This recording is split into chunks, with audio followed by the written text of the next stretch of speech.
Hi అండి. Sony ఉదయాన్నే చేసే కొన్ని పనుల గురించి చెప్తాను.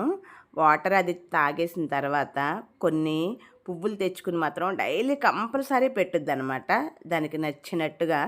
నేనేమి అనను. తనకి నచ్చితేనే సైకిల్ తొక్కుద్ది. బలవంతంగా అయితే నేనేమీ చేయించలేను. దానికి ఇష్టం ఉంటే మాత్రం కంపల్సరీ చేస్తది. తన టిఫిన్ గురించి చెప్తది. ఈరోజైతే నూడిల్స్ చేయమంది. నాకు నచ్చని టిఫిన్ ఏదన్నా ఉందంటే నూడిల్సే. నేను దానికి నూడిల్స్ చేస్తే గనక నేను ప్లేట్‌లో ఇడ్లీ యేసుకుంటాను. నాకు మా వారికి. నూడిల్స్ చేసి పెట్టినందుకు ముసి ముసి నవ్వులనమాట. దానికైతే అస్సలు పడదు. ఉదయం టిఫిన్ ఇది నేను పెట్టుకోను. ఎప్పుడన్నా తప్పదనుకుంటే.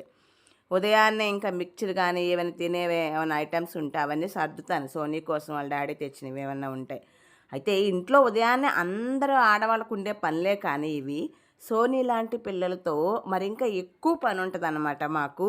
అంటే ఏవి మనం సొంతంగా చేయడానికి వీల్లేదు. వాళ్ళకి నచ్చినట్లే మనం చేయాలి. ఇదన్నమాట.